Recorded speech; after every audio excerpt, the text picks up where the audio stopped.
No a teraz vás pozveme do zákulisia politiky. Hlavnou postavou bude šepkár Krištof. Pomáha politikovi Bergerovi. Ak vám tieto mená nič nehovoria, nezúfajte, hovoríme o literárnych hrdinoch. Predstavíme vám satirický román Petra Krištúfka. Peter Krištúfek písal svoj prvý román 6 rokov.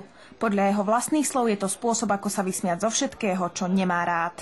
Je o divadelnom šepkárovi, ktorý sa za okolností dostane k jednému politikovi, ktorý je taký veľmi tučný a veľmi taký vtipný. A začne mu našepkávať. Svet krivého zrkadla, v ktorom sa nemilosrdne odrážajú všetky vlastnosti, na ktoré by sme najradšej zabudli. Tak charakterizoval knihu Krstný otec spisovateľ Kornél Feldvári. Je nájsť tie zaujímavé stránky tam, kde by človek myslel, že to už všetko poznáme, to je najvšednejšia každodennosť a tam nachádza veci, ktoré sme si nevšimli. Sladký život politických špičiek, nič nehovoriace parlamentné prejavy, samity na najvyššej úrovni a luxusné večierky či všade prítomné médiá. Neskutočné divadlo plné čierneho humoru. Ten Petrovi Krištúfekovi podľa jeho priateľov nikdy nechýbal. On rád čítal a ja som fanatický knihomol.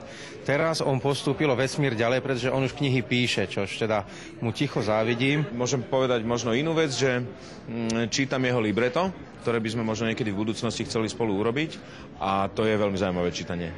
Šepkár podľa samotného Petra Krištúfeka nie je posledná kniha z jeho dielne. Už teraz má doma poviedky, ktoré čakajú len na to, aby ich knižne vydal. Patricia Macíková, Slovenská televízia.